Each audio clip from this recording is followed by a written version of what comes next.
Hi welcome back to Abees vision. നമ്മുടെ ഫോണിൽ നമ്മൾ പലതരം ആപ്ലിക്കേഷനുകൾ നമ്മൾ ഇൻസ്റ്റാൾ ചെയ്യാറുണ്ട് അല്ലെ. ഇൻസ്റ്റാൾ ചെയ്തൊക്കെ നമുക്ക് ചിലപ്പോൾ ആവശ്യം കഴിഞ്ഞ് കഴിഞ്ഞാൽ നമ്മൾ അൺഇൻസ്റ്റാൾ ചെയ്ത് ഒഴിവാക്കും. പക്ഷെ അൺഇൻസ്റ്റാൾ ചെയ്ത് ഒഴിവാക്കിയാലും ഇത് പോവില്ല, അത് ഒരു ഭാഗത്ത് പോയിട്ട് കിടക്കുന്നുണ്ട്. ആ സ്ഥലം ഞാൻ കാണിച്ചു തരാം. അതുകൊണ്ട് തന്നെ നമ്മളെ സ്റ്റോറേജ് കുറെ അധികം അത് ഓക്യുപ്പൈ ചെയ്ത് പോകുന്നുണ്ട്. അപ്പൊ അതുകൊണ്ട് നമ്മൾ നിർബന്ധമായിട്ടും അവിടെയും കൂടി കയറിയിട്ട് നമ്മൾ അൺഇൻസ്റ്റാൾ ചെയ്യണം. മാത്രമല്ല ചില സമയത്ത് നമുക്ക് ഈ പറഞ്ഞിരിക്കുന്ന ആപ്പുകൾ ചിലപ്പോൾ നമുക്ക് കുറച്ച് കൊല്ലം മുൻപുള്ളത് നമുക്ക് ഓർമ്മ ഉണ്ടാവില്ല. അപ്പൊ നമുക്ക് എഗൈൻ അത് വേണമെന്നുണ്ടെങ്കിൽ നമുക്ക് അവിടെ പോയി നമുക്ക് റീഇൻസ്റ്റാൾ ചെയ്യാനും പറ്റും. അടിപൊളി ഒരു ഓപ്ഷൻ ആണ്. അപ്പൊ അതുകൊണ്ട് വീഡിയോ സബ്സ്ക്രൈബ് ചെയ്യാതെ കാണുന്നവരാണെങ്കിൽ എന്റെ ചാനൽ സബ്സ്ക്രൈബ് ചെയ്യാതെ കാണുന്നവർ ആ സബ്സ്ക്രൈബ് ബട്ടൺ തൊട്ട് ലൈക്ക് ബട്ടൺ എല്ലാ ഫ്രണ്ട്സിലേക്കും ഒരു ഇൻഫർമേഷൻ ഇപ്പോൾ തന്നെ ഷെയർ ചെയ്ത് കൊടുക്കാൻ മറന്നു പോകരുത്. മൊബൈലിൽ ഓപ്പൺ ചെയ്ത് കഴിഞ്ഞാൽ നമ്മൾ നിരവധി ആപ്ലിക്കേഷൻസ് നമുക്ക് ഇവിടെ തന്നെ കാണേണ്ട ഇഷ്ടംപോലെ ആപ്ലിക്കേഷനുകൾ നമ്മൾ ഇൻസ്റ്റാൾ ചെയ്ത് വെച്ചിട്ടുണ്ട്. ഇതിലൊക്കെ ചിലരൊക്കെ നമ്മൾ അൺഇൻസ്റ്റാൾ ചെയ്തിട്ടുണ്ട്. പക്ഷെ ഇതൊക്കെ എവിടെയാ പോയി കിടക്കുന്നത് നമുക്കറിയോ? ഞാൻ കാണിച്ചു തരാം. അത് നമുക്ക് കുറച്ച് ബുദ്ധിമുട്ടുകൾ ഉണ്ടാക്കുന്നുണ്ട്. അതിനായി നമ്മൾ പ്ലേ സ്റ്റോർ ഒന്ന് ഓപ്പൺ ചെയ്ത് കഴിഞ്ഞാൽ പ്ലേ സ്റ്റോറിന്റെ ഏറ്റവും മുകളിലായിട്ട് നമുക്ക് പ്രൊഫൈൽ ഐക്കൺ കാണാൻ സാധിക്കും അല്ലേ. ആ പ്രൊഫൈൽ ഐക്കൺ ഒന്ന് ക്ലിക്ക് ചെയ്യുക. ക്ലിക്ക് ചെയ്ത് കഴിഞ്ഞിട്ടുണ്ടെങ്കിൽ നമുക്ക് ഇവിടെ കാണുന്നുണ്ട് മാനേജ് ആപ്സ് ആൻഡ് ഡിവൈസറിന്റെ ഓപ്ഷൻ കാണിക്കുന്നുണ്ട്. പക്ഷെ അതിന് മുൻപായിട്ട് നമ്മൾ ഏറ്റവും മുകളിൽ നമ്മുടെ ഇമെയിൽ ഐ ഡി കാണിക്കുന്നുണ്ട്. നിങ്ങൾ ഏത് ഇമെയിൽ ഐ ഡി ആണോ നിങ്ങൾ എടുത്തത് അത് നിങ്ങളൊന്ന് അറിയാൻ വേണ്ടി നിങ്ങളൊന്ന് ആ ഡ്രോപ്പ് ഡൗൺ ഏരിയയിൽ ക്ലിക്ക് ചെയ്ത് കഴിഞ്ഞാൽ കുറെ ഇമെയിൽ ഐ ഡി ഇവിടെ കാണിക്കുന്നുണ്ട്. നിങ്ങളിൽ ചിലപ്പോൾ ഒന്നോ രണ്ടോ ഉണ്ടാവും. അതിൽ ഏത് ഇമെയിൽ ഐ ഡി വെച്ചിട്ടാണ് നമ്മൾ ആപ്പ് ഇൻസ്റ്റാൾ ചെയ്തത് നമ്മൾ നോക്കുക.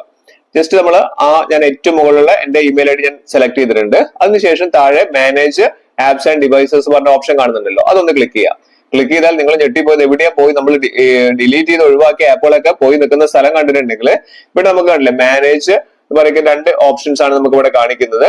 മാനേജ് ഓവർവ്യൂ ഉണ്ട്, മാനേജ് ഉണ്ട്. ആ മാനേജ് ഒന്ന് നമ്മൾ ക്ലിക്ക് ചെയ്യുക. മാനേജ് ക്ലിക്ക് ചെയ്ത് കഴിഞ്ഞാൽ ഇപ്പൊ നമ്മുടെ ഫോണിലുള്ള ആപ്ലിക്കേഷൻസ് ഒക്കെ നമ്മൾ ഉപയോഗിക്കുന്ന ആപ്ലിക്കേഷൻസുകളൊക്കെ ഇവിടെ കാണിക്കും. അത് എത്ര GB ഉണ്ട് എന്നൊക്കെ നമുക്ക് ഇവിടെ കാണുന്നുണ്ട് അല്ലെ. നിങ്ങൾക്ക് അത് ഡിലീറ്റ് ചെയ്ത് ഏതെങ്കിലും ആപ്ലിക്കേഷൻസ് ഒഴിവാക്കണമെന്നുണ്ടെങ്കിൽ ആ ടിക്ക് മാർക്കിൽ ക്ലിക്ക് ചെയ്ത് കഴിഞ്ഞാൽ നമുക്ക് ഡിലീറ്റ് ചെയ്യാൻ പറ്റും. പക്ഷേ ഞാൻ ഇവിടെ പറയുന്നതല്ല, നമ്മൾ ഡിലീറ്റ് ചെയ്ത് ഒഴിവാക്കി കഴിഞ്ഞ കാര്യങ്ങൾ എവിടെയാണ് ഉണ്ടാവുക എന്നുള്ളത്. അപ്പൊ നമുക്ക് ആ ദിസ് ഡിവൈസസിന്റെ അവിടെ ഒരു ഡ്രോപ്പ് ഡൗൺ ആരോ ഉണ്ട്. അവിടെ ക്ലിക്ക് ചെയ്താൽ നമുക്ക് ഇവിടെ താഴെ കാണുന്നുണ്ട് നോട്ട് ഇൻസ്റ്റാൾഡ് എന്ന് പറയുന്ന ഒരു ഓപ്ഷൻ കാണിക്കുന്നുണ്ട് അല്ലെ. ആ നോട്ട് ഇൻസ്റ്റാൾഡ് ഒന്ന് ക്ലിക്ക് ചെയ്യുക.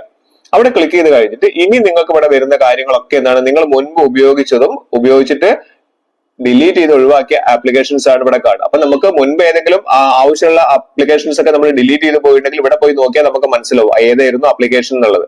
ഇനി നിങ്ങൾക്ക് ഇത് നമ്മുടെ ഗൂഗിളിന്റെ സ്റ്റോറേജ് കുറെ അധികം അത് നഷ്ടമാകുന്നുണ്ട്. അപ്പൊ അതുകൊണ്ട് നമുക്ക് എന്ത് ചെയ്യാൻ പറ്റും, ഇതൊക്കെ നമുക്ക് ഒഴിവാക്കാൻ സാധിക്കും. എങ്ങനെ ഒഴിവാക്കാൻ? നമുക്ക് തൊട്ടടുത്തുള്ള ആ ഒരു ഡ്രോപ്പ് ഇത് കാണുന്നില്ലേ, ചെക്ക് ബോക്സ് കാണുന്നില്ല, ആ ചെക്ക് ബോക്സിൽ ഒന്ന് ജസ്റ്റ് ഒന്ന് ടിക്ക് ചെയ്ത് കൊടുക്കാം. ഓരോരോ എത്ര എണ്ണമാണോ നിങ്ങൾക്ക് ഡിലീറ്റ് ചെയ്ത് മൊത്തത്തിൽ ഡിലീറ്റ് ചെയ്യണമെങ്കിൽ മൊത്തത്തിൽ ഡിലീറ്റ് ചെയ്യാം. അതിനുശേഷം മുകളിൽ കാണുന്ന ആ ഒരു ഡിലീറ്റ് ഐക്കൺ കണ്ടില്ലേ, ആ ഡിലീറ്റ് ഐക്കൺ ഇവിടെ പറയുന്നുണ്ട് നമ്മൾ ഇപ്പൊ ഡിലീറ്റ് ചെയ്തിട്ടുണ്ടെങ്കിൽ ഇവിടുന്ന് മാത്രമേ പോകുന്നുള്ളൂ. നിങ്ങൾക്ക് പ്ലേ സ്റ്റോറിൽ കയറിയിട്ട് നിങ്ങൾക്ക് രണ്ടാമത് ഇൻസ്റ്റാൾ ചെയ്യണമെങ്കിൽ ഇൻസ്റ്റാൾ ചെയ്യാമെന്നും പറയുന്നുണ്ട്. അപ്പൊ നമുക്ക് ഇങ്ങനെ ഡിലീറ്റ് ചെയ്ത് ഒഴിവാക്കി കഴിഞ്ഞാൽ നമുക്ക് വളരെയധികം സ്പേസ് നമുക്ക് ലാഭിക്കാൻ വേണ്ടി സാധിക്കും. എല്ലാവരും ഒന്ന് ചെയ്തു നോക്കുക.